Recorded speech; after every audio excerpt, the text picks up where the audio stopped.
Good morning, everybody. Welcome to Sunrise Today. I am Chamberlain Oso, reporting live from Abuja.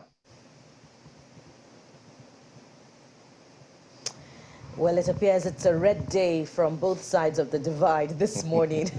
Good morning and welcome. I am Bukola Samuel Wemimo. Is it a good time to begin to boast which side is redder?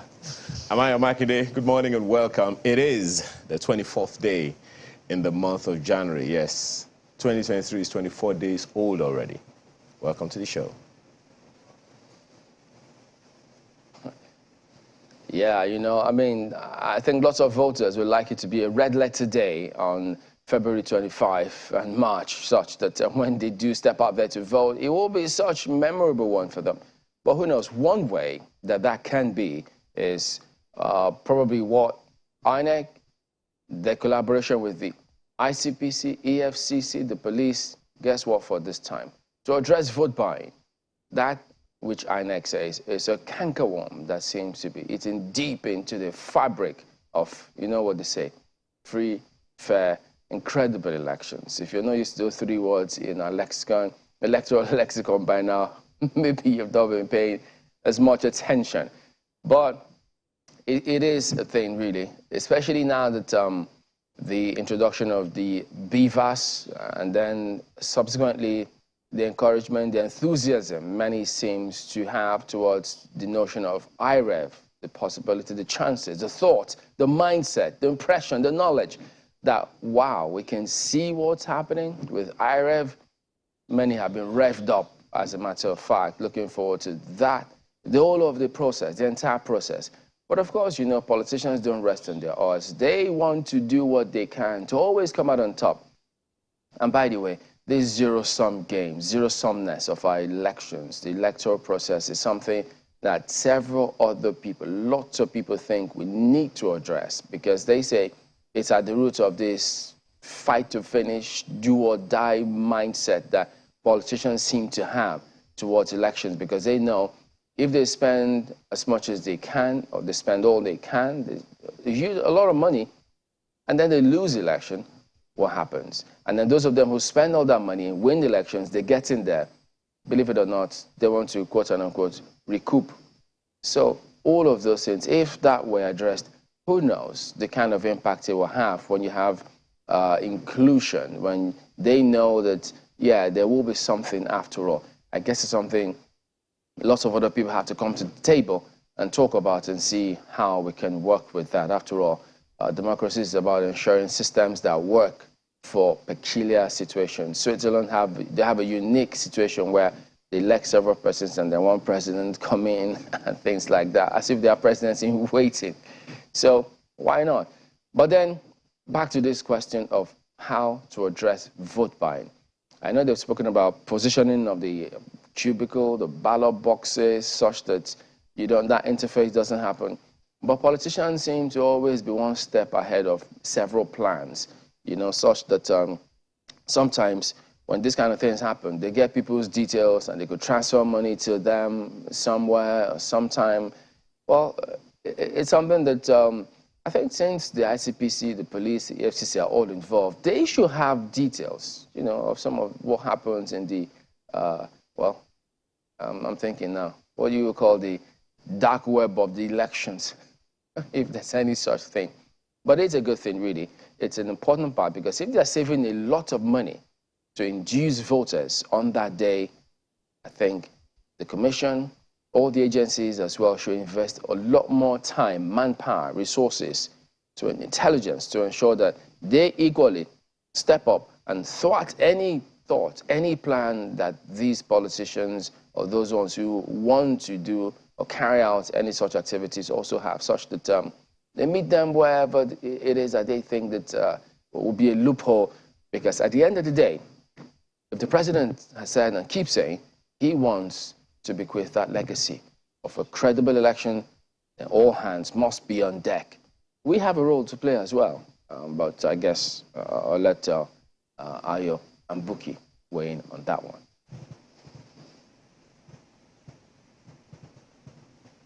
Yes, indeed, Chamberlain. We all have a role to play, and that's what we're doing here. You, myself, and I are weighing in on these issues, and addressing either the root causes, the consequences, and, our value orientation, which is what I'd rather like to speak to, because, vote buying has a lot of implications for our value orientation.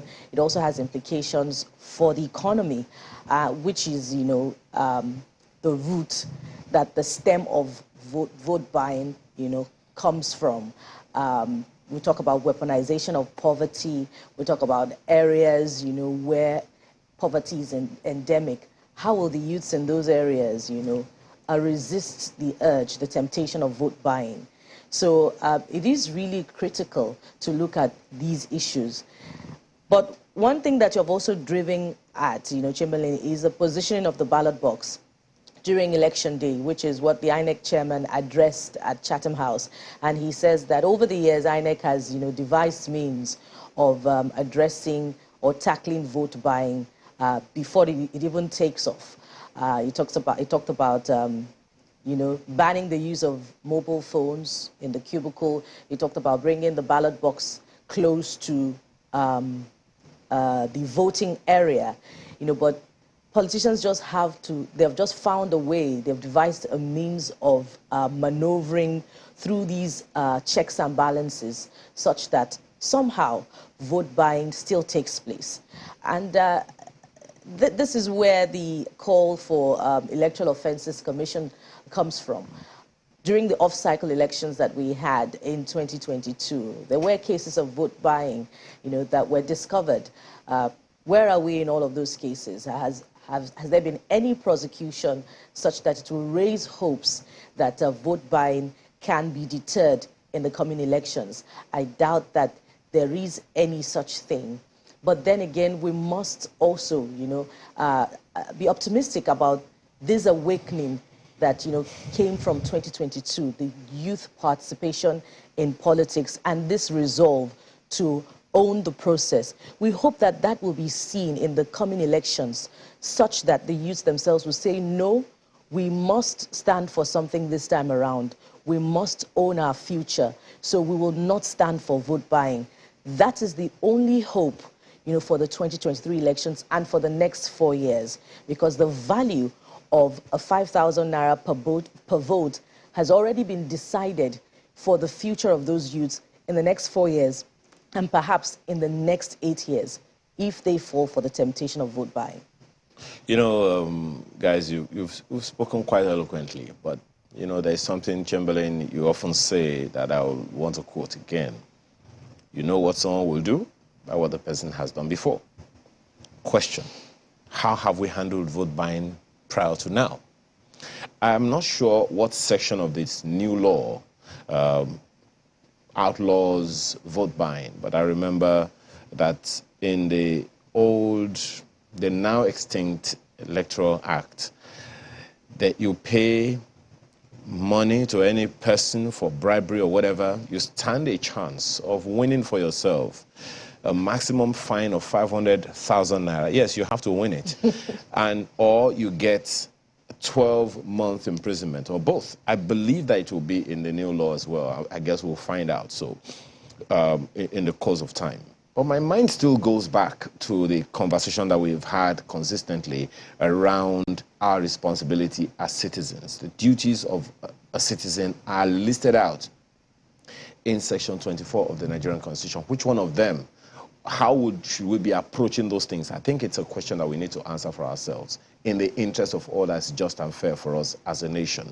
But more importantly, let us speak to politicians.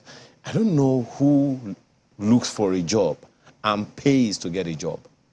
You are paying the person who wants to employ you to get a job. I mean, just imagine you want to get a job at Channels Television and you have to pay the person that is recommending you for the job. I don't even know how that makes sense. It's the Nigerian factor. No, have you ever paid to get a job? No, I have not. Exactly. So why should politicians pay anyone, the person who wants to employ you, why would you pay them to get their job?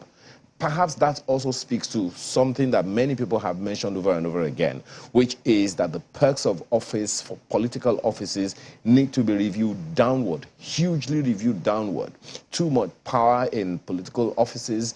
I think it's about time we began to really rejig some things. But you see, aside from all of that, the laws have been clear. The police and the INEC, the EFCC, they say they know what to do and all of that. The question you want to ask is, when I refer to that statement you often make, Chamberlain, you know what someone will do by what the person has done before. The question you want to ask is, in what ways, how many people have we criminalized or charged to court or convicted to court or whatever, even if it's just a mere indictment for vote buying in the past, how many election cycles that we have had? It is only then that we can say, okay, I think we're making some progress. But before now, how significantly have our electoral offenses, the laws that govern our electoral offenses, how significantly have they been done anything with? We have some provision in our laws about funding elections, funding political parties. Which of these laws have had any teeth to bite over the past 24 years that we've had this election? Let's ask ourselves those questions critically and answer those questions critically as well. This election, according to INEC, is for young people because the median age of Nigerians today is age 18.1. 18.1-year-olds. That's the median age of Nigerians. So we are the youngest nation in the world. And guess what? You don't want to mess with young people. And I think we should be wise as a people, as a nation, to ensure that we do right by these young ones. The people governing today were very young when they started out. Let's give these young people a chance. Chamberlain. And you know, young people should not also mess with themselves by staying indoors on election day when they should be out there.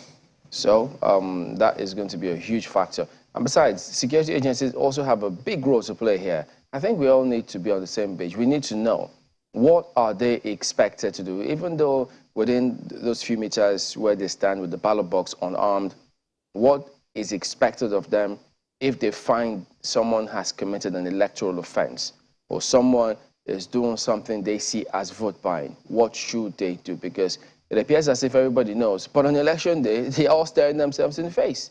So it's something that that charge, probably as we progress or inch towards that day, we will drum that up a lot more into whichever airwaves as much as possible. All right, so let's just go ahead and take a look at some of the dailies for you all this morning. Let's start off with Daily Trust. They are keeping tab on old Naira notes. It's still a thing because we're inching towards the deadline for now, because we don't know if it's going to be extended given some of the challenges. I mean, some governors seem to be lending their voices, asking for an extension. CBN has come up with a swap, a week to the deadline. But look at the lead story here. Nigerians fear massive losses as deadline draws near. Business owners give January 25 deadline. Oh dear. January 25 deadline. That is supposed to be tomorrow. Food prices soar as traders reject old notes. Family reject old notes as bride price. Oh, whoa. That is what is already happening with this old note. So if companies are already giving business owners giving January 25, well, you would expect that there will be a pile-up now. And it's no fault of people, because people go to the banks weren't issuing the notes, and then CBN says, well, banks appear to be sabotaging that effort, and the banks themselves say, well, some of them behind camera saying, look, we don't have these notes, why will we have them and not give them out? And the question goes back to the CBN, if they're sabotaging, what are you doing about it? So there you go. It keeps going back and forth on that, so I guess we'll wait and see. Airlines count losses, passengers stranded as workers ground airports. Oh boy. So 1 week one trouble, it appears, these days. So that's what you also find right here. And so, I wonder what the MPC begins training of 786,741 workers for census, and the enthusiasm for this one seems to be really low. Many don't consider this a priority right now when focusing on elections. Why couldn't we do this way before this time that lots of attention will be focused on several things as elections, people want to go meet up with this deadline for the old Naira notes, several scenarios why they thought this could have been done way earlier or after the elections, so that everybody can focus properly on that, because after all, it concerns all of us. So that's Daily Trust this morning. Let's flip to the Nigerian News Direct this morning, and he leads with something interesting, something that would, give you a sense of hope for the economy, particularly in the year 2023 and beyond. It's about the president's activities in Lagos in the past 2 days, today being the second day. This is how it is captioned. Lekki Deep Sea Port, FG targets $360 billion, yes, $360 billion investment as Buhari unveils largest rice mill in Africa. Let's take a look at the riders. $360 billion investment avenue for economic vitality, employment opportunities. That's ascribed to NIMASA, the maritime agency. And there's this one also. We're ready for standard regulations. That's the NPA Shippers Council speaking. The question There's you a want to lot ask, of optimism in this regard. The question you want to ask is, okay, that's the investment. Yeah. What's the ROI? Return on investment. I What guess is- that's a $360 billion that is Investment. anticipated. Okay. Targets the investment that will go in. So, okay, so jobs, okay. If it's the largest mill in Africa, how much is coming to Nigeria? Both in terms of profits and in terms of influx of economic activities in that area. Of course, that's it's a free trade zone. At least that's perhaps part of that area. But a lot of things happen when we the rice begin mill right. is in Imota. The Lekki Deep Sea Port is also another investment in its entirety. But the rice mill is in Imota. Imota is in Ikorodu, if I'm not mistaken here. Well, look at the tag above the headline says Lekki Deep Sea Port. Yeah. And then the major headline says that. So FG targets whatever the $360 billion relationship with, investment. as far as I'm concerned, let it not just be something that we commission and then after some time, because we've seen it happen before. I hope, let me attempt to be optimistic for a bit, that the Lagos State government will do whatever is needed to not just make this one of those thumbs up things that we did, like the Ajakuta, plans, and actually see this through for the long haul. Let's break it down into simple language for Nigerians. As far as the rice mill is concerned, now that it's been commissioned, will it bring down the price of a bag of rice in Nigeria? What are the implications, of this, for that staple food on the table of Nigerians? I think that is what, the expectation is here. And as far as the Lekki Deep Sea Port is concerned, will it decongest the Apapa port, such that the value of normal accommodation in that area will go up yet again, So these are some of the simple expectations that Nigerians have as far as this is concerned. Well, it is business. I want to believe that everyone concerned already have their I's dotted and their T's crossed. Yeah. And I can't resist the urge of adding, although it's not captioned in the headline. There was a lot of talk in the past week as well about the planned commissioning of the refinery in Lekki area also, coincidentally. And there were questions about if it will bring down the price of premium motor spirit. I can hear the mayor of Lekki, if we ever had one, saying Lekki is open for business. Yeah, I agree. Okay. Before we exit Nigeria News Direct this morning, take a look at this. Speaking of petrol, at the bottom strip, you'll find this one. PMS. Amid pricing challenges, Nigerians paid average of 206 naira per litre as ascribed to the MBS, and this doesn't capture the reality adequately. Nigerians are paying between 200 and 250 naira per litre here in the southwest, and some of our resource persons last week also say that in the north, Nigerians are paying as high as 350 naira per litre for premium motor spirit. Just yesterday I bought a 265. So 265. Hey, I guess we are drawing closer and closer to that deregulation regime.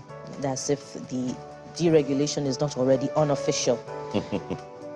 Look at this one next to that. Salary increment, aviation workers ground international flight operations. And lastly, above the nameplates, to look at some interesting stories. FIRS breaks 2021 record, collects 10.1 trillion naira in 2022. 10.1 trillion naira. What implications will that have on the budget? Well, I guess we'll find out. Let's leave it there for the Nigerian News Direct. And flip to this Nigeria newspaper. On its front page, lead story this morning. It's not very pleasant, but hey, it is our reality. 2.4 million persons displaced by flood in 2022, says NEMA. 662 lost their lives, 3,174 suffer injuries, while thousands of houses, hectares of farmlands, several critical national assets were destroyed. I'm pretty sure that not too long from now, NEMA and the NIMET will be informing us again, alerting us that this is the quantum of rain that we're going to be having in this year 2023. The question we should be asking ourselves should be, how do we ensure that what happened in 2022 does not just not happen in 2023, but never happens again? That is the question we should be asking ourselves. Local government authorities, state government authorities, federal government authorities, you have your work cut out for you. The loss of 662 lost lives, certainly not something we want to see again. Right beside the nameplate, FIRS breaks 2021 records, generates 10.1 trillion naira in 2022. Well, I could say yippee. I just want to, first of all, be sure that, first of all, ask how much of our budget does that chunk off, and how much less do we have to borrow for this new election? I guess we wait to see. That picture, of course, is that of the president unveiling the $1.6 billion Lekki deep sea port and rice mill. Story is on page 15 of the paper. A number of other stories you can see on the front page, but we'll leave it there for this Nigeria newspaper. Take a look at the Guardian newspaper next, and this will make you look at this. 65 million naira lost as MPA shuts Lagos port over Buhari's visit. And you know, when you see this kind of headlines, sometimes you just wonder what really goes on. Because look, the president, of course, can visit anywhere in the country he wants. But I'm sure that even the president himself would not be happy that this amount of money or any money and whatsoever revenue is being lost, because this is a country that we keep talking about paucity of funds, that will have a revenue challenge, and then we're busy acting as though we have so much more that we need to lose much more money. And while they think they're doing them a political favor by doing this, and then you're losing money, the president can visit without us losing money, without those places being short. It's all about us being a lot more creative about this. We're not the first. You know, when these things, anyway, let me read this for you. Look at this. Freight forwarders kick as cargoes get trapped. Police unleash dogs on them. Can you believe that? Buhari commissions $1.5 billion Lekki Port, Lagos rice mill. Lekki Port can handle 4 times Apapa tin can cargoes. So What otherwise would have been a fantastic scenario. I mean, many would say it is, but with this kind of narratives, and why would why would they even unleash police dogs on freight forwarders? This is ridiculous. This is, oh boy, it's despicable to say the least. But it is what you get to see here. But they need to be a lot more creative. The president will visit anywhere he wants. We don't have to lose money. They can be a lot more creative about it. So that's why they're there. So if they say they've got their creative juices on, they're the best persons to handle those positions, they need to stop this kind of actions and letting citizens lose, business owners lose money. People who ordinarily don't care about what's going on, but now you see why you need to care about who you elect into office next. Because one way or the other, they have a way of affecting your businesses. You need to pay attention to all of those things. We can't stress those points more. That's Guardian this morning, guys. And from the Guardian, let's look at Vanguard this morning. And it tells a different path, from the economy. It takes a look at politics for its big story. And this is how it is rendered. PDP begins counter-court process to disqualify Tinubu. It's a page 5 read, but let's take a look at the riders. Insists he's ineligible to contest presidential poll, says $460,000 forfeiture nullifies Tinubu's nomination. And PDP, that's the last of the riders, PDP lacks originality, always copying. That's ascribed to the APC-PCC. Well, as I said again, it's a page 5 read. I think I'd rather exit that and leave Ayo to comment on that if he would want to. Let's go above the nameplate to look at some other stories. Hostage negotiation. Court orders DSS to charge Tukur Mamu. Remember the Abuja-Kaduna train attack negotiator. So that case is still on. We'll see how it is determined. Airlines count losses. Passengers stranded as aviation workers embark on strike, I believe. About the details you find inside page 9. And this one is just as disheartening as it is unsettling. 39 Catholic priests killed, 30 abducted in 2022. That's ascribed to a report, and it just makes you stop to do a rethink of the state of security in Nigeria. What's the value of human life? Just last week or 2 weeks ago, we heard about the Catholic priest in Kaduna, I believe, who was burnt. Is a really sad one. We also remember the Labour Party leader in Kaduna, who was also, assassinated in a very, very, tragic manner. Security is critical, not just, as we approach the elections, but also beyond the elections. The value of human life must be sacred in Nigeria, because that is also tied to the economy. The economy cannot thrive if, security remains a big cause for concern. It's tied to agriculture as well. We've heard stories of how our farmers cannot go to the farm because of the concern of insecurity.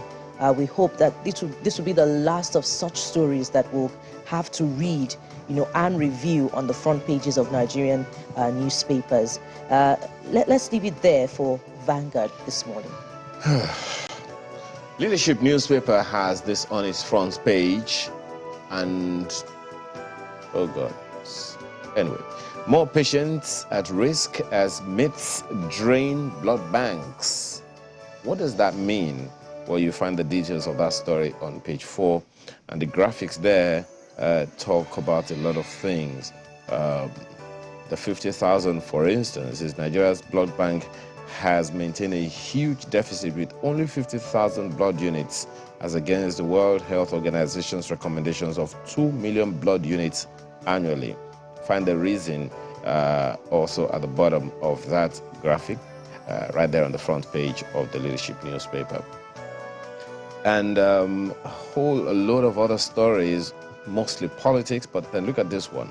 Diphtheria, Kano, 3 others record 123 cases, 38 deaths.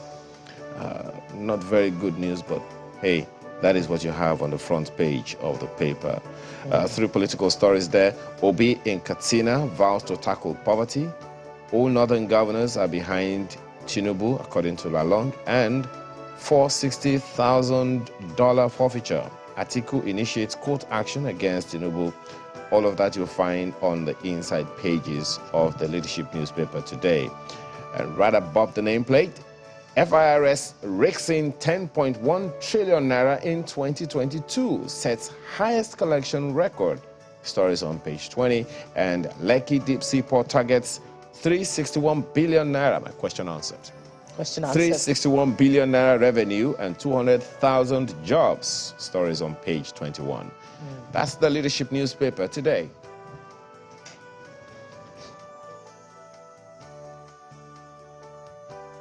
Taxation, they're breaking records these days. I mean, well, some companies, are short for visits and they're still expected to pay as much tax, whether they're short or not.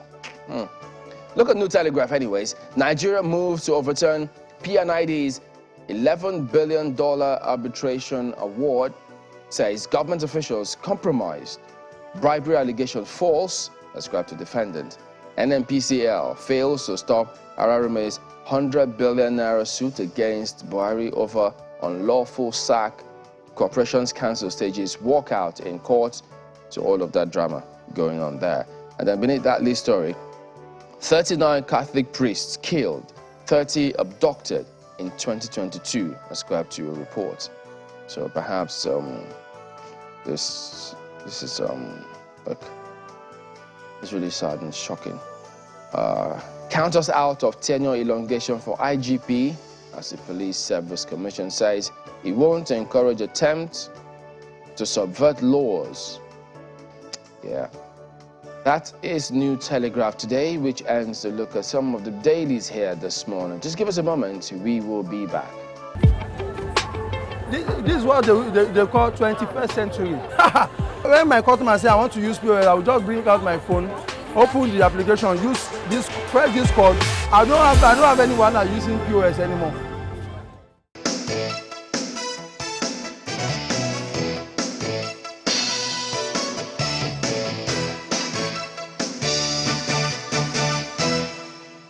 Thank you for staying with us. Of course, you know that in Nigeria, as any general election approaches, all kinds of issues arise from time to time.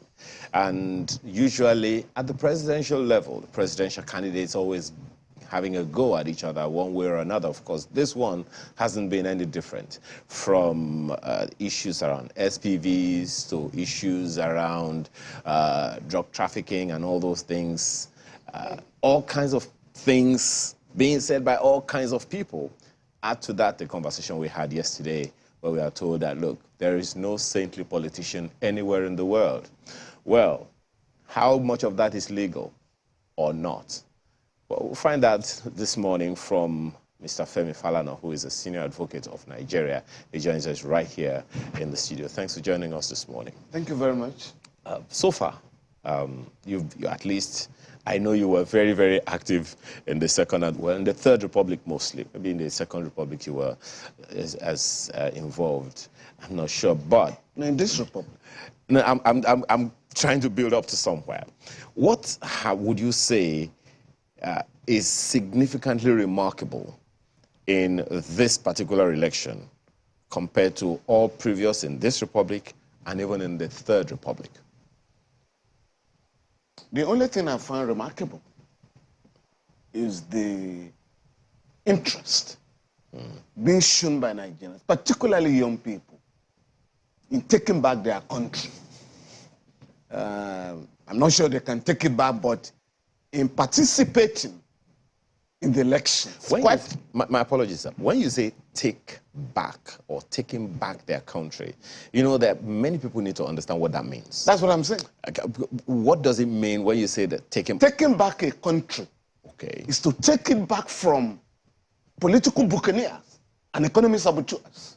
Taking back your country means taking your political destiny in your own hands.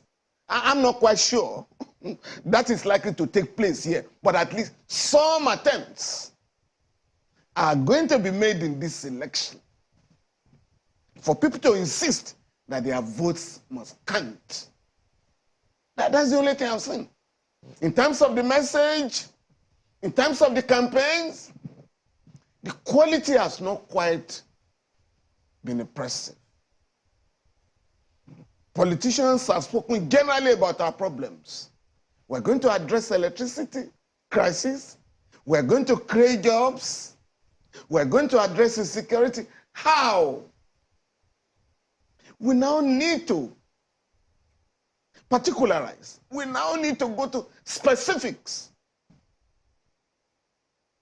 So the only thing I find remarkable is the interest of Nigerians to participate in this election. But then at the end of the day, it's about selecting one of these people who are making these promises that, as some would say, they have been making over time. There really doesn't seem and that is what I mean. And that is where the media must come in. It's no longer enough to say I will create jobs. How? I mean, for instance, we have 20 million out-of-school children. That is the highest figure in the world.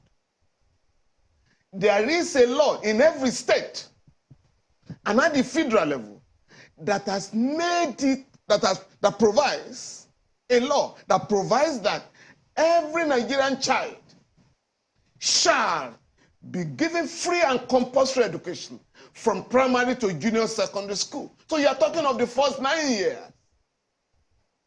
Now, nobody. But is that supposed to be free? Because I also saw... No, yeah, that's the law. That's the law. That is the law. Compulsory free education. Compulsory and free.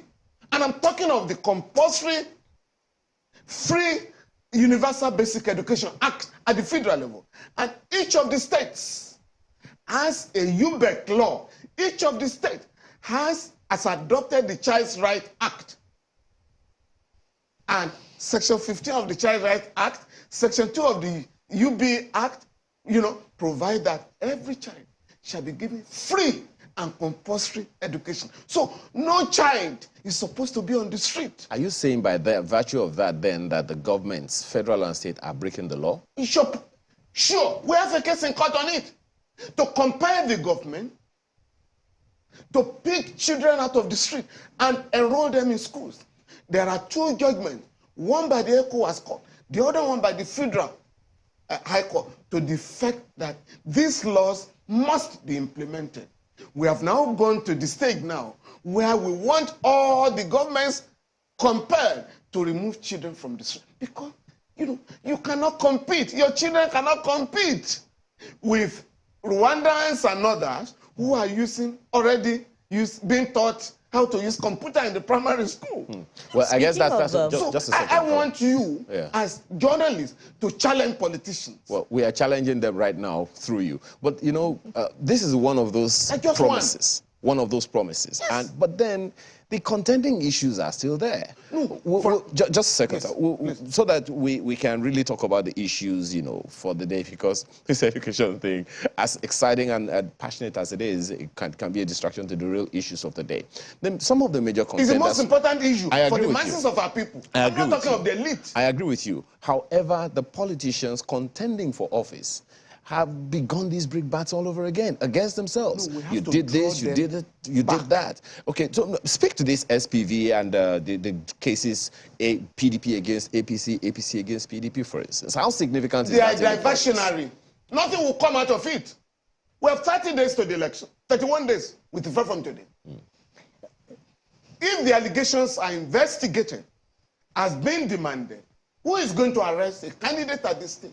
How far are you going to go? The investigation cannot be concluded. If they are concluded and cases are filed in court, the cases will not be completed before the elections. So on what basis? Maybe people are just entertaining voters. Whether they're diversionary or not, speak to the law, sir. And this is which I'm going to quote now. Yes.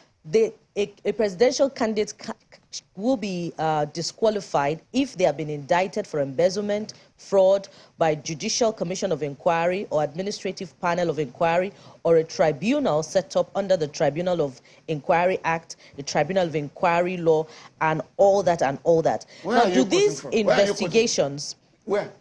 this is section 137, I believe. Now, do these investigations... That has been yanked off the Constitution by the National Assembly. That provision has been removed. Has been removed. Today... So these candidates don't run foul of the law based on the allegations flying about? No, let's just get it clear. They are best suspects. What the law is saying now, the Supreme Court judgment in Atiku Abubakar versus Federal Government of Nigeria, is that unless you are convicted by a court, you cannot be disqualified from contesting election in Nigeria. Because that provision was being abused. And the court has ruled. Unless you can convict a person, it cannot be disqualified. But if you just say, oh, he's been indicted. And what happened in 2006 was that the Obasanjo regime set up a commission of inquiry with a view to disqualify Atiku. And so a white paper was hurriedly issued. And then I think from Abia, Governor Oji Kalu, also issued his own white paper against Yaradua. And it was at that stage that the Supreme Court said, no, this joke is being pursued to a rather ridiculous extent. In Nigeria, nobody shall be disqualified from contesting election unless there is a conviction by a court. That's a lot to do. So the candidates are clear? Yeah, the National Assembly members then decided to remove that provision of the Constitution. And that is what I mean. So for me, the beauty of what is going on is that the allegations and counter-allegations are directed at people I will call independent voters. In other words, no amount of allegations would dissuade members of the PDP and APC from voting for candidates of their choice. So for me, I think voters who have not made up their mind are being requested, as it were, to weigh these allegations and see whether they will be inflamed. But as far as the law is concerned, it is too late in the day. One, you cannot disqualify a candidate if you do not file your pre-election case 14 days after the primary election of the political party. Again, the courts have ruled on that. Secondly, if you are not a member of a political party, you can't go to court and urge the court to disqualify a candidate. So all of the talk around the SPVs and the allegations and all of those things, people going to court, they are dead on arrival? No, they're dead. Now, before the election, some of the cases, you are going to be battling with service of the process, originating process. And I'm saying, if the cases are listed at all, they are not going to be concluded before the election. But for whatever it is worth, what is the place of SPVs as legal instruments to execute businesses within the Nigerian civil service or government space? Now, the laws are very clear on these allegations. Yeah? But I think what you're asking is whether. Yes.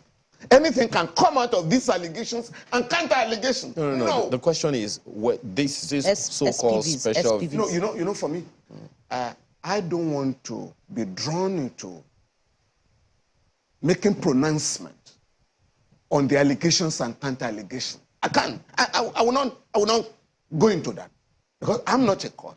I cannot speak authoritatively, and I don't want to be accused. But you could educate us. No, you see, the first law, the first section of the Code of Conduct for public officers is that you must not engage in any action that will lead to a conflict of interest.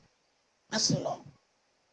So, if people set up companies, contrary to the provisions of the law, and what may interest you? Some of these cases were pursued before. Some of these allegations,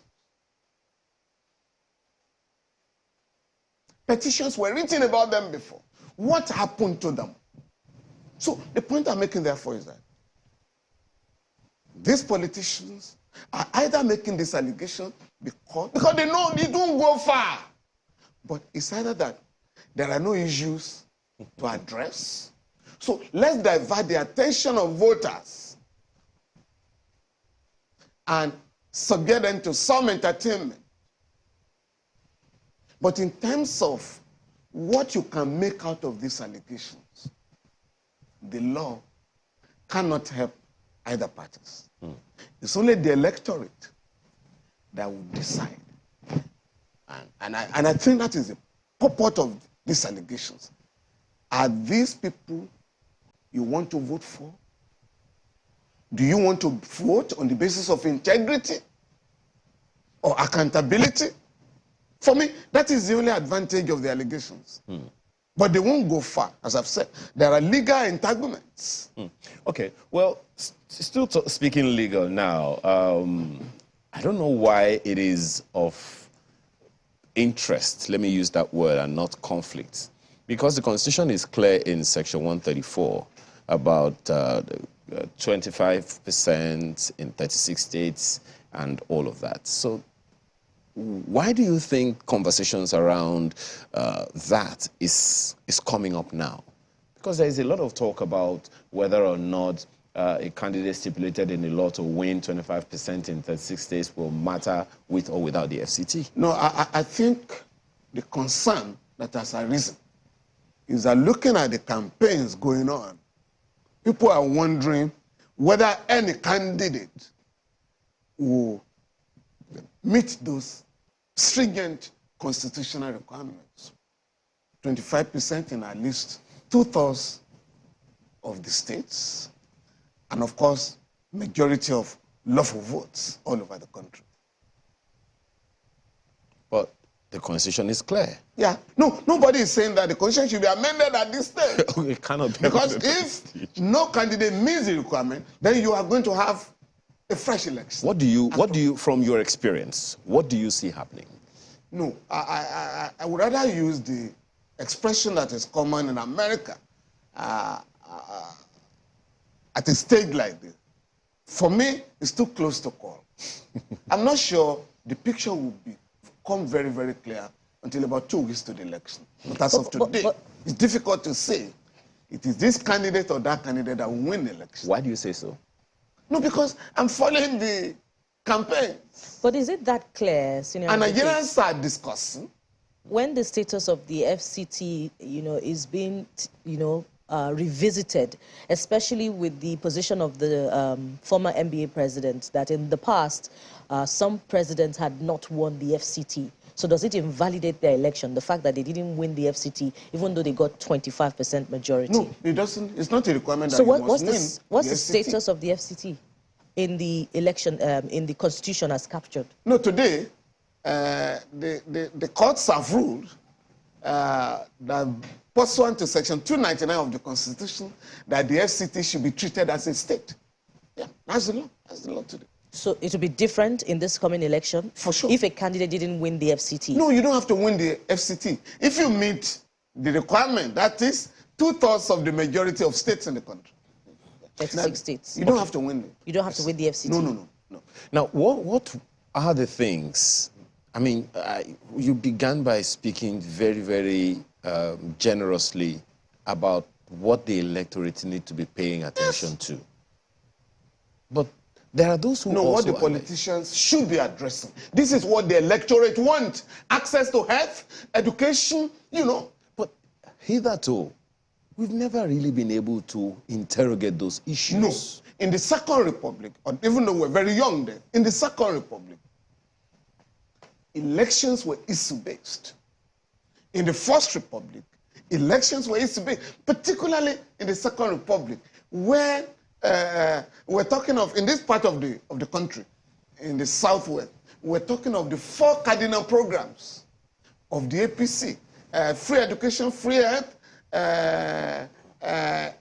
full employment, and access, agriculture, agricultural revolution. So that was then.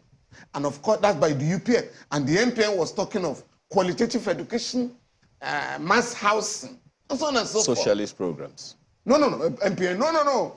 You know, MPN was totally anti-socialist. It was the UPN that was talking of welfare program, but none of them was really a socialist party. But as far as Chapter 2 of the Constitution is concerned, this 1999 Constitution, the government is required to address the problems, you know, access to education. Section 18 says, the government shall provide free and compulsory primary, secondary, university education, as and when due. I mean, you know, as and when practicable. Perhaps that is the escape.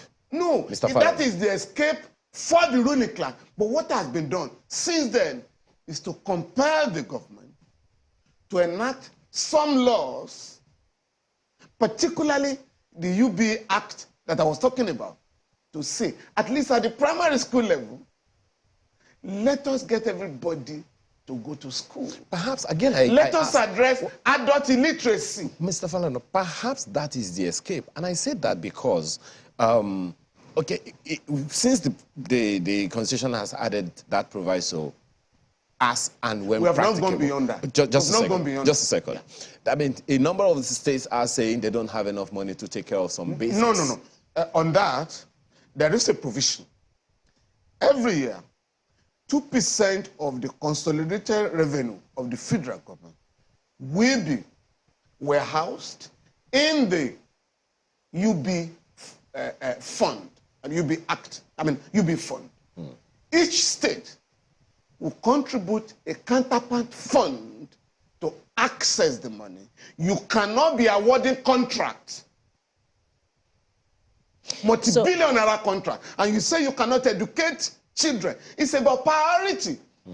So an individual can sue a government to court for prioritizing infrastructure development at the detriment of education. I said we have already won cases on it. And none of the governments came to court to say, sorry, we cannot fund education. No. And once there is a judgment of a court that children be put in school, children be educated, children be given free and compulsory education, no government can come out and say, sorry, but it hasn't, we cannot do it. But it hasn't served as a deterrent. For instance, in the Southwest, they're bearing the burden of the number of out-of-school children, even more than some states in the North. Yeah. Or the East, or whatever, or the South part of the country. I am saying this is a common problem all over the country. Agreed, Mr. Falana. But you were speaking about how we can make this election for the electorate now. Yes. How we can compel that politicians who are vying for jobs to ensure that how can we verify that they will do the job? We are getting the electorate to ask these questions when politicians come around to ask for their votes. Mr. Falana, sit down with us. Mr. Falana, unlike before, people are not aware of this. Just a second. How will that happen? You have seen the mass rallies. You have seen the town halls. You have seen the way electioneering has been done over time. How will Nigerians ask these questions? Okay. I said for the first time, Nigerians are being made to ask questions. And so it's not just about, I want to vote. What do you want to vote for? We are asking Nigerians to ask the politicians to make commitments. For instance, the APC had said in 2014, give us 2 years. Nobody will go abroad for medical treatment. That's what they said. That's what they told Nigerians. Nigerians are now saying, oh, you guys have been going around for medical treatment abroad. Can we now get some firm commitment that will not happen again? Again, there is a law, the National Health Act of 2014, that has now provided that no official of the government can go out of the country for medical treatment unless there is a board that recommends. Because this provision has not been respected, I know a lawyer that has gone to court on this matter. Mr. President, you cannot be going out of the country for medical treatment when you have not been so recommended by a medical board in line with the relevant provision of the National Health Act. And what has come out of that? No, the case is still on.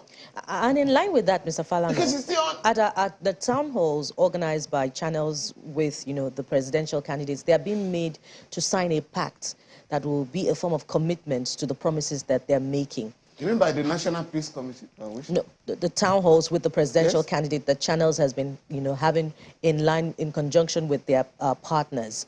These documents that the candidates are being made to sign, how tenable are they after the elections? What is the content of it? They're making myriad of promises for my sister. Or tackling oil theft, education. We have gone beyond that. The point I'm making is that there are laws now that we have compelled the National Assembly to enact to take cognizance of the rights of our people. And one of them that will interest you, which affects the poor every day, is what we call the Administration of Criminal Justice Act, as well as the Police Establishment Act, which provide that any Nigerian arrested anywhere will have the family informed as soon as he or she gets to the police station. 2, that you are not compelled to make a statement in a police station unless you have access to your lawyer, if you insist on your lawyer. And if you have no money to engage the services of a lawyer, the Legal Aid Council, the National Human Rights Commission, shall provide a lawyer for you. Furthermore, once a month, the chief magistrate in a magisterial district shall visit all police stations to ensure that nobody is detained illegally, nobody has been arrested and dumped. Furthermore, every police station in Nigeria shall have a lawyer assigned to it, and the lawyer will monitor observance of human rights. Now, these laws are not being implemented now. We are now telling Nigerians, ask these politicians, how are you going to address the massive violations of the rights of our people? And it doesn't cost anything for a government to say, or for a candidate to say, if I'm elected, come February or March 2023, I am going to ensure that the rights of Nigerians are respected in line with the provisions of the law. Nobody will be arrested and detained illegally in this country. And if you do so, as a police officer, as a military officer, you are going to be kicked out of the service. I guess the concern of my colleague Ayo is how the politicians will be compelled to implement all of these commitments, either it be the protection of human rights or provision of education for all. The first point is to increase the awareness. Let people be aware of their rights under the law. The rights that have been recognized or considered by members of the ruling class. The second stage is to get people organized to demand for their rights. It should no longer be the business of, human rights activists or whatever. All of us must now be activists, human rights activists, to demand for our rights, to ensure that our children are educated at the expense of the state.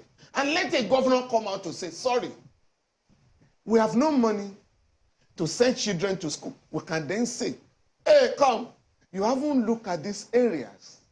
And this is another disturbing area for me.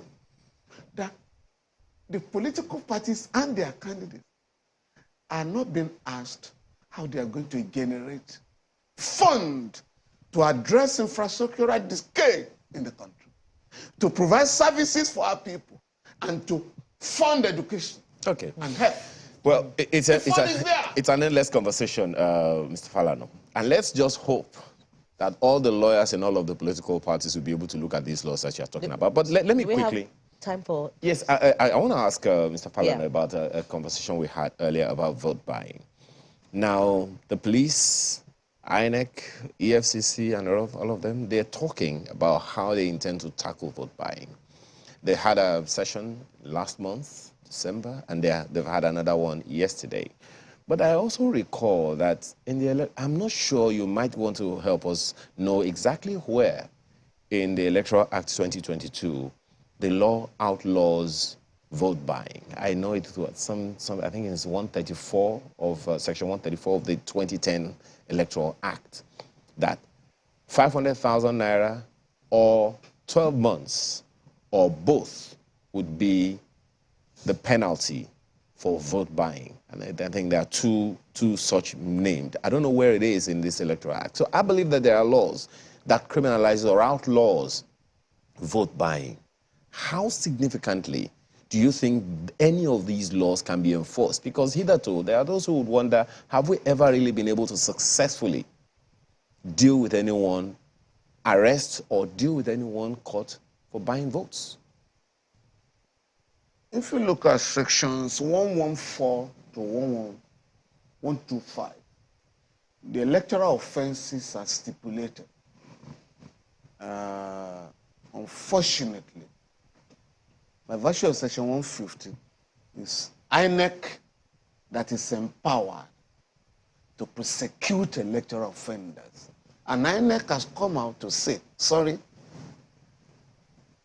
we're too busy to go around prosecuting electoral offenders. And that was why the Ways Judicial Commission of Inquiry recommended the establishment of Electoral Offenses Commission, which the Senate in 2021, passed a bill, for the establishment of the commission, but the House of Reps has refused to pass the bill. So, yes, the provisions are there. It's illegal to induce voters. It's illegal to buy votes. But you need the political will. But the punitive measures provided are at best a slap on the wrist. Police and all of them to really stop it. It can be stopped. But whether you're talking of the elections in Anambra, in Ekiti or Osun State, where vote buying occurred, what has happened to those who were arrested? And unless you have sanctions for impunity, it's difficult to say, oh, we're going to sign peace accord.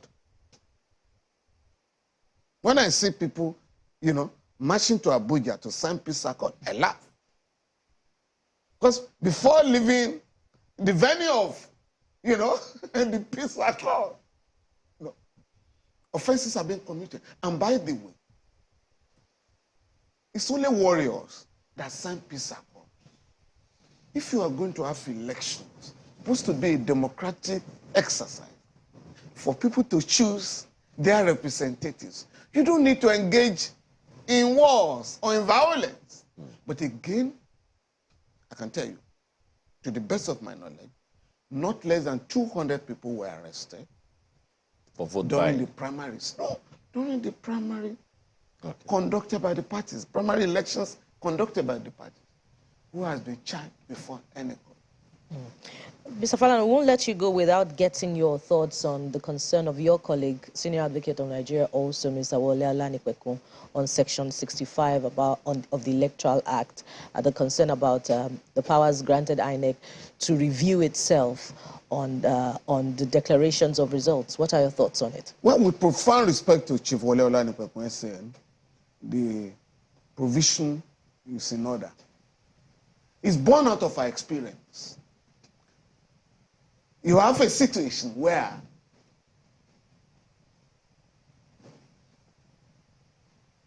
INEC officials are made to declare results by force. Some have guns at their back. Declare me as the winner. And a senator did so in one of the southeastern states during the last election. And what the law is saying if you force somebody to declare the result via a means, so once it's out of your control, you can then declare the actual results. Yes. Whoever is dissatisfied can now go to court. So the onus must be on the criminal, not on the INEC or the INEC official or the returning officer. And that was what happened the last time. And that was not the only case. Sometimes you hijack the election materials. So if an INEC or the returning officer is captured by criminal elements and forced to declare results, the law is saying once it's out of their illegal custody, it can declare the actual results. Oh, yes. That's after the 7 days, according to the provision of that law. Yes. Okay. So it doesn't take away the powers of the court? No. The judicial powers of the court. The man can be held in custody. The man can be held in custody. It has happened in this country. People have been killed in an attempt to declare the actual result. So you can still go to court and say, no, we didn't capture the man. We didn't force him to declare results. That's it. The question then is, Mr. Falana, please don't answer this one. The question then is, so what if the politician, knowing that he can do that within 7 days, kidnaps the man for 7 days? Please don't answer that question. Mr. Femi Falana, Senior Advocate of Nigeria, thank you so much for your time this morning. Thank you. We're back after now for another conversation. It's International Education Day. Please stay with us.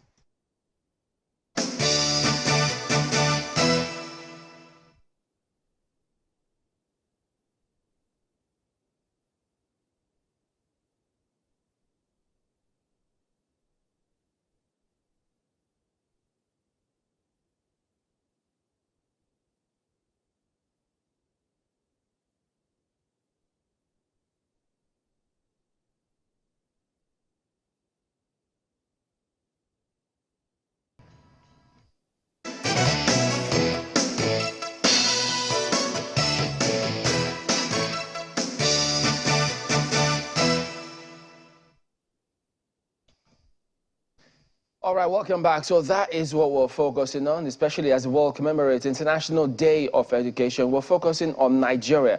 What are the challenges? How do we address the challenges? What will the suggestions be moving forward? So we do have Dr. Azuka Menkisi here with us. She is the education specialist for UNICEF Nigeria, alongside Hassan Nuruddin, who is a program officer for Youth Hub Africa. They both join us here in the studios. But Professor Abayemi Arigbabu is the Commissioner for Education, Science and Technology, Ogun State. He joins us virtually. Good morning, Prof. Thank you for joining us on the program today. So let us start with you. We do know there are several policies in this country to ensure that this is addressed, much as the minister hasn't recorded a lot of success. He said that himself. But for Ogun State, could you tell us, what is the state doing? Because you equally have some high number of out-of-school children on the list. What is the state doing to address this? Thank you very much. Thank you for having me. Let me say that the issue of out-of-school children, just as you have mentioned, is actually a worldwide thing. It varies from place to place. And unfortunately, the part of the problem we have in Nigeria is that most of the things we do rely on data from other sources because we don't actually have data that we can use to probably debunk things. But the reality is that we do have out-of-school children. And for us in Ogun State, we have actually put in place a number of measures. For instance, when our governor came on board, he declared emergency in the education sector. And because of that, he eradicated all forms of fees and levies in schools, because these are part of the things that can also hamper parents from bringing their children to school. All fees were cancelled, and then annually we do what we call vigorous enrollment drive. We go to motor parks, we go to marketplaces, we go from house to house. I personally, as the Commissioner for Education, Science and Technology, I lead this campaign every year. So we go encourage parents on the need for them to to bring their works to school. And apart from that, we continue to invest in the education sector in Ogun State. We have introduced what we call the Ogun State Education Revitalization Agenda, which is an agenda to totally change the narrative in education in Ogun State. So we, through that one, because we have pillars, 6 pillars that one is built on: curriculum, education management, technology integration, funding. We are thinking for other creative ways of funding education. The 5th pillar of that is infrastructure. That is what has led to massive infrastructure. You see what we call yellow roof revolution in Ogun State. And then the last one is teachers and students' welfare. So we drive it through all this because we have to take care of every stakeholder in the education sector. So when you say, you started out talking about the figures here, what figures is the state working with? Do you have any way of gathering your own figure, for instance? Yes, that's exactly what I said. Now, in Ogun State, we have a platform, the digital platform for education revitalization. Through that platform, we are able to get accurate data of all learners in our school. We are probably the first state to do that. See, with what we have now, I can tell you, I mean, from local government to local government, from schools to schools, number of teachers in school, number of learners in school, and so on. So because we have the accurate number of those in schools, you know, when you not extract that from, deduct that from the population figures by the Bureau of Statistics and so on, you're able to actually get this figure. But like I said, the most important thing is for us to actually tackle out us, because even if it is just 10% you have, if it is just 5% you have, I mean, you still want to get all of them. And according to universal education, universal basic education law, it is compulsory to give education to children from for the first 9 years. Yes, Prof. We'll come to all of those as we progress. For the first 9 years. But and so, what figures are you working with? Because you need to measure progress and how your policy is succeeding. So what figures do you have for the state? Good. Now in the state, we have done this what do you call it? We have done our own calculations, and we know the children in school. That's what I said. The children in school. You know, we can talk about those who are in school, but the out of school children are actually what children do we have, Prof, for Ogun State? Well, like I said, we are using the figure given by other people. For us to be able to get the out-of-school children, we have to extract what we have in school from the figure of the Bureau of Statistics. According to the Bureau of Statistics, they say we have 27%, which is about 730,000 students, out-of-school children. Do you agree with that? Well, you cannot say you don't agree with something until you actually put your own into public domain. So since you don't have your figures, we'll work with that. That's the standard figure at the moment. All right. Let me bring it back to the studio. Oh, Hassan, how is Youth Hub involved in this? So Youth Hub is a non-profit organization that works around education, most especially basic education. We've worked with a lot of international partners to see the domestication of the Child Rights Act in several states across the country, and also we are working with organizations such as Malala Fund to see that the free education is raised from the 9 years that it is right now to 12 years, working with the National Assembly, UNICEF, and other partners across the country, because we believe that education is very, very important, and most especially basic education, because if the foundation is not solid, then every other thing comes to the, it's not going to work. Just like we've seen in the video, there are about 20 million out-of-school Nigerian children, and that's like 10% of our population. If things are not done before 2050, 2100, we would have a sizable chunk of the population, and that means out-of-school children also they are also finding the same scarce resources that even in school children have, and then it means a lot for our economy. It means a lot for the Nigerian future. If 10% of the Nigerian population is out of school today, you can actually see what it means for the Nigerian in the next 20, 30 years, which is not very good. It's quite interesting to see that Youth Hub also getting involved in all of this. I think that's quite commendable. But Dr. Mankiti, tell us about UNICEF's involvement in this one now. This is really a concern because the figures keep increasing. We thought that even though they're implementing policies, the figures are not reducing, they're going up. Yeah, I mean, the video I just watched is quite interesting, and one good thing that came out of this video for me, or for us as UNICEF, is that the number of out-of-school children that we are using is actually acknowledged being sourced from government agency, UBEC. Now, it's a huge concern for everybody that the number of out-of-school children is increasing, and that we can also link to the fact that we have child growing population. 1 out of every 3 children in Nigeria is out of school. 1 out of 3? 1 out of 3 children in Nigeria is out of school. So the figures that we have, and we are working with government to get this figure, is that 10.2 million children at the primary school age level are missing education, while 8.1 million children at the junior secondary school level are also missing education.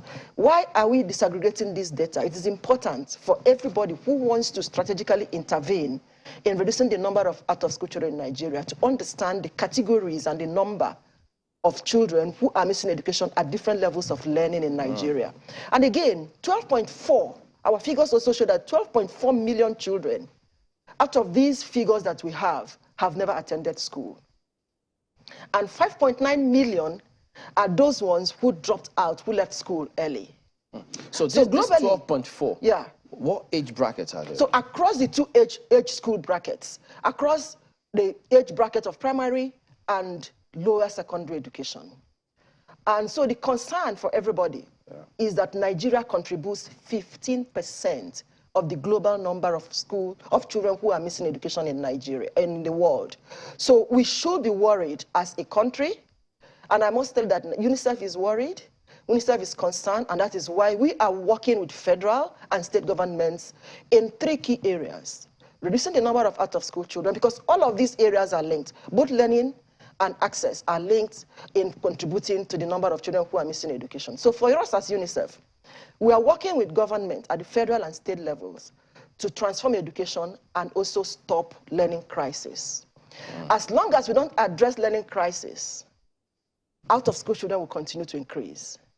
So for us, the first intervention that we are putting on the table for government, and we've been working with government to address, is reducing the number of out-of-school children.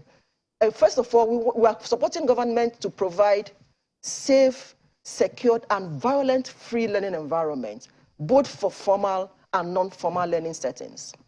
We also engage with communities.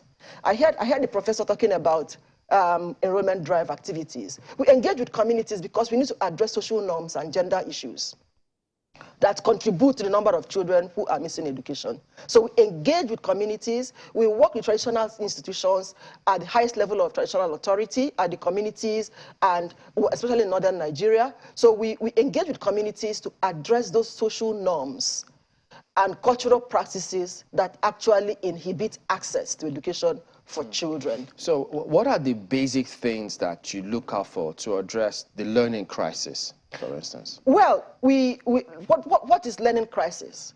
Why are we talking about learning crisis? And why do people talk about learning poverty? In Nigeria, 70% of children between the age of 6 and 10 years old are not able to read simple sentence and understand it, are not able to even solve the simplest mathematical problems. So it's obvious that we're in a learning crisis. And all of these are intertwined, are connected when we discuss the issues of out-of-school children. So for UNICEF, the second aspect of work that we do, apart from supporting government and local institutions to reduce the number of out-of-school children, we're also working to improve learning outcome, because they're all connected. And what do we do in supporting this, making sure that we improve learning outcome? We support expand access to early childhood education, because learning starts from childhood. So we support by expanding learning access to learning for early childhood education. we scale up foundational literacy and numeracy programs. We also support digital skills and life skills and employability skills to ensure that while children are in school, they're able to seamlessly move from school to work. The third part, which is very critical for us, is increasing public financing, increasing domestic financing for education. Currently, we have seen that the trend of education budget is about between 8% to 10%. 2023 budget shows some reasonable increase in terms of allocation and in terms of absolute figures and percentage points for the percentage of education, the education percentage within the federal budget. But we're also worried about, beyond allocation, we're worried about utilization and release. Of these funds? Of these funds. Because we hear about funds have, this is allocation, 20%. Of course, we know that even the 8 to 10% allocation is below the 20% global benchmark. But then we are more worried about tracking the release and the expenditure of even the allocated funds, because most times they are not commensurate. The allocated funds are not commensurate to the level of release and level of expenditure. And that complicates the entire problem. It complicates it. Again, if you go further to look at the expenditure of what was released eventually, and you look at the effectiveness and efficiency of the utilization of what was eventually released, it becomes a huge source of concern. All right, Hassan, I mean, in all of Youth Hub's engagements, I mean, they talk about all the policies that they seem to be implementing, but what is it that sticks out for you, for Youth Hub, seeing all that the policies the government said that they're putting in place? What do you see that you think, look, certain things need to be addressed, perhaps in this directive? So I think one of the key things is that the political will to implement policies. Nigeria has a lot of good policies in paper, but when it comes to implementation, it's a big problem. Take the Child Rights Act. Many states have domesticated it, but how many states have actually started to implement it? It's a big problem. And state governors, you know, federal lawmakers and every other person that is involved in this thing, we tend to play to the gallery. For example, there was a video that was shown when the governor of Lagos State was talking to 2 children on a certain street. If you go to Oshodi, you would see many of them. I mean, it's not, that video makes it seem like it's a new thing. It's not a new thing. It's something that is there with Nigeria. We lack the political will to say this is the issue and this is how we have to solve it. There is the paperwork that is there. You would see it's beautiful paperwork, but okay, now let's do the work. It's a big problem. Nigeria also does not, Nigeria is a society that does not value education in the sense that people who are going to school today are rivaling people who do not have any source of education, any form of education, but have money, and then we talk to university students, secondary school students, look at that guy, he's not going to school and he has a lot of things, which should not be so. There is little amount being put in research and development.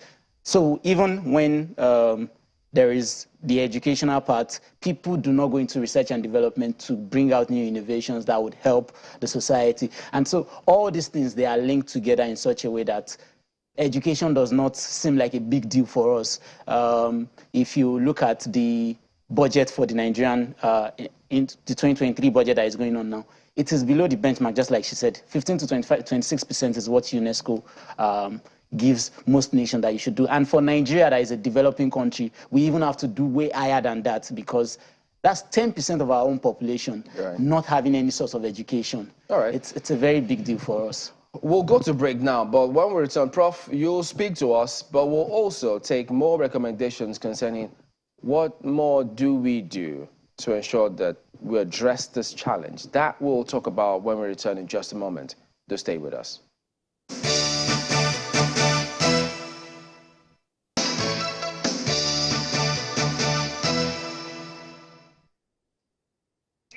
Welcome back. Let's get back to Professor Arigbabu, the Commissioner for Education in Ogun State, who joins us virtually.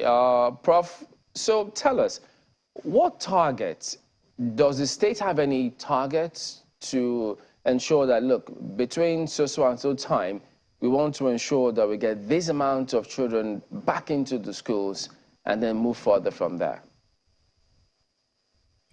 Thank you very much. Like I told you, well, that was why I didn't talk about this issue of figure, because it doesn't matter even if you just have maybe 5% or 10%. Our target is to make sure we don't rest until we get all children of school age into school. Ages 6 to 18 that should be in school should be in school.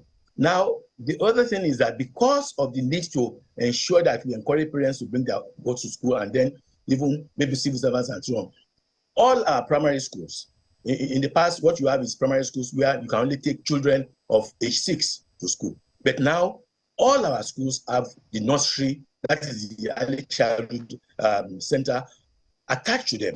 So you see that we have changed all our primary schools such that you can start bringing your children to school right from age 2, 3, so that by the time they will be getting to age 6, you know, they're already part of the school system. They're already mentally set for education. So it's a matter of just transiting smoothly. So that's one of the strategies. And like I told you, parents have to be encouraged.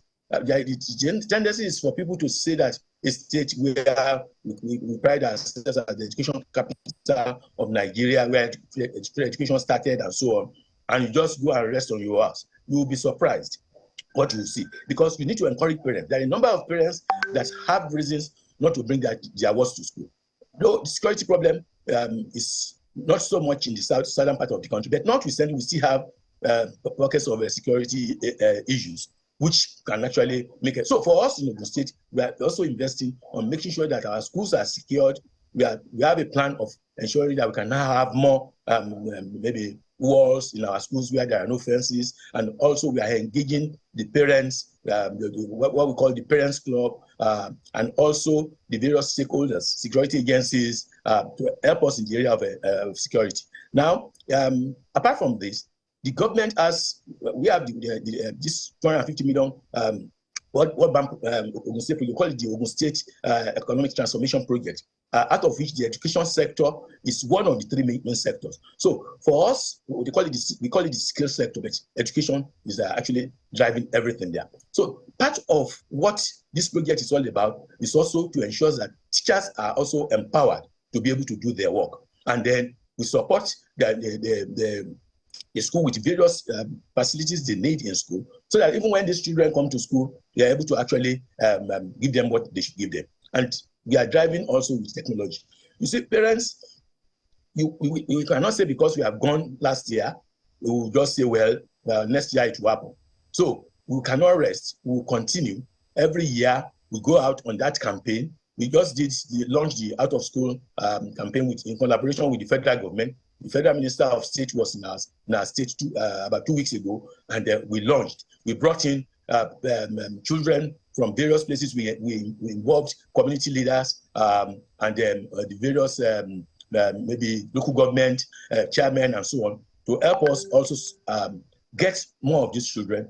Many of them were brought to the state. Yeah, but Prof, if I could just jump in and ask you, what has the state or your ministry has identified as the major impediment to this out-of-school children challenge?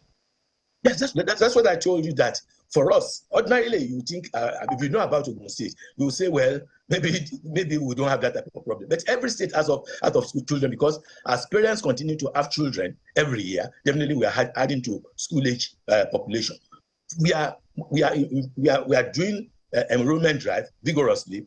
We are also, I said, we have turned all our primary schools to also have the early childhood centers, which means children can start coming to school even before age 6. Because if you wait till age 6, you don't know whether some of those ones that you even want to bring might not even be willing. But if you have captured them even from age 3 and so on, 2, 3, and they are already in school, it is part of it. So they will just transit easily. We're just trying to identify what the challenges are, such that, I mean, if people know what these concerns are, what the challenges are, everyone can lend a hand to ensure that we address this. That's why we ask some of these questions. But let me bring it back to the studios here. Well, several programs and plans are actually out there. Different agencies talk about different things. And there's this particular one which the government say they committed about 220 billion in 2020 to ensure a facility they say they got from the World Bank, actually. I think it's the BETSA program. And that BETSA program was said to have increased access for out-of-school children. I think they said they got about, I think it was about in 17 states. That project was implemented in 17 states, but it facilitated the enrollment of 1 million out-of-school children. So you would have thought that this will have a lot more impact, but this program, alongside several other programs, why is it that this program don't seem to achieve the kind of results that many expect? Well, I'm not in a position to assess BESDA or to discuss BESDA because BESDA is a World Bank supported program. But I must say that there are pockets of programs and interventions that are making some little progress and achievements. Just like UNICEF, UNICEF supported about 6 states to implement the girls' education program, focusing on girls' education, and it ran for 10 years. And at the end of that program, we were able to bring more than 1 million girls into school. But still, we also have more children who are not in school. You were asking Prof about what are the key contributors to the huge number of children that are missing education in Nigeria. UNICEF has conducted several surveys and several researches, and we have come to appreciate the fact that there are very key driving factors. And one of the biggest factors is poverty. So you see that if poverty is one of the biggest factors for the number of children who are missing education, then it's a huge problem for us in Nigeria. Now we have more people out very good, very well. Poor. And reports have shown that because of poverty, about 43% of children are forced into child labor. And when we talk about poverty in the education sector, we're looking at the direct and indirect cost of education. What are those things that require some financial resources to keep a child in school? We all know that education is supposed to be free, especially basic education. But we also know that there is nothing is free. Because if a child is not paying school fees, the parents have to provide books, they have to pay for school bags, have to pay for books to some extent. So there are some hidden costs of education that we call direct and indirect costs of education. So poverty is one key factor. You won't believe that even in FCT here, like few months ago, we supported UBEC and Federal Ministry of Education to conduct a national conference on out-of-school children. In that conference, we were able to identify young girls who live in some slums in Abuja, whose parents could not pay as little as 45,000 naira for that girl to transit from primary 6 to junior secondary school in a public school. So poverty is key. So for us as UNICEF, what we have done in addressing poverty issues is to support government to implement cash transfer programs for households and for schools by providing cash to households to support the opportunity cost of schooling, and as well as support schools with some grants to be able to provide the basic infrastructure. Sorry to jump in. School. My colleagues in Lagos have got questions for both of you, Hassan inclusive. Go ahead, please. Yes, thank you, Chamberlain. Just, following your train of thought, Dr. Menkiti, look at Kano State, for instance, on that NBS statistics, and Lagos. You would think that states like Zamfara, Katsina, and the others in the northwest besieged by banditry would have a higher number of out-of-school children because of insecurity and other related issues. But states like Lagos and Kano have very high number of out-of-school children. What are the social factors that you think are fueling this, besides poverty?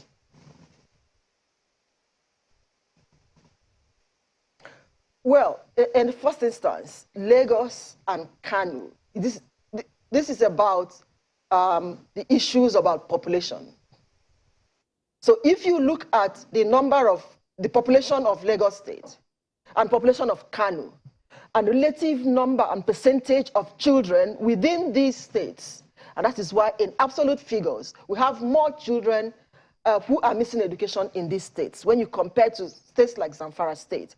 But when you look at the total percentage across, within these states, across the number of children and population of that state, you recognize that the states where we have issues of safety and security are also dealing seriously with issues of out-of-school children. Zamfara State is one of the states with the highest number of out-of-school children, relatively in terms of in relation to the population of people who live in those states.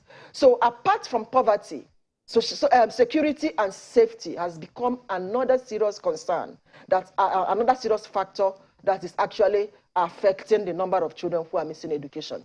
So my dear sister, in terms of absolute figures, you agree with me that Lagos and Kano have high population, and so by implication, they're likely to have more children in terms of absolute figures who are missing education as compared to those states that have for a lower number of population and also children population in those states. I wanted also to mention that issues around, apart from poverty and the safety and security that you have just mentioned, the issues around social and gender norms is a serious factor.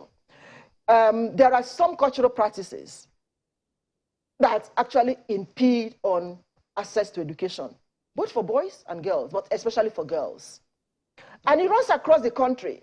You see, the fact is that we keep thinking that because we are dealing with issues of some religious issues in the north, across the country, we are dealing with some social-cultural practices, both in the south and in the north, that impede on access to education, especially for transition to junior secondary school for girls. Okay, just quickly, Hassan, so could you tell us what you'd like to see moving forward to address this? So I think Nigeria needs to, in terms of education, Nigeria needs to pay much attention to political will. The idea of having a federal, state, and local government level should also work in terms of education. Many a time I do not understand why the state government has to be involved in basic education. Why can't the local government take that part? Because they are much more closer to the people. It's even easier to mobilize people to go back to school through a local government board level and everything than for a governor sitting down in Ikeja or in Osogbo, somewhere in Osun State, because of all those kind of things. Number two, we need to pay more attention to the socioeconomic factors of Nigeria in terms of education. We need to see why education is very, very important again. In the early 40s, 50s, and 60s, people saw the significance that education played in social mobilization and in climbing the ladders of the society, and then sent their children to school. Yeah. But today, it's not the same. And so people do not see the reason to send their children to school again. Number three, we don't, I spoke about research and development. In terms of research and development, how much has Nigeria brought in the last 10 years? It's not up to it's not up to something that a community college in the US would bring in terms of research and development. We don't do research here. And we need to pay very big attention to the basic education. If the foundation is very weak, every other thing to the university level becomes an issue. So, yes. Well, clearly we have a challenge on our hands, and it's something that we all need to focus on. We're just trying to identify what those challenges are, why are they there, with a view to addressing them, and not just score political points if it comes across like that. But we have to thank all of you for coming on. Hassan Nuruddin, Program Officer, Youth Hub Africa, Dr. Azoka Mentkiti, Education Specialist, UNICEF Nigeria, and Professor Abayomi Arigbabu, Commissioner for Education, Science and Technology for Ogun State. Thank you all for coming on today. Thank you for having me. Thank you. All right, well, that is the show today. We do thank you all for watching. We'll see you again tomorrow. I'm Chamberlain Uso. Goodbye. Yes, we see your tweets, Festus, Chukwemeka. We see your tweets. We apologize for being unable to take them today. Of course, we'll take them tomorrow. Thank you for watching. I am Bukola Samuel Wemimo. And of course, there are droves of others also on that handle, so just go there and do yourself some favor. Am I Makinde? Have a wonderful day and God bless Nigeria.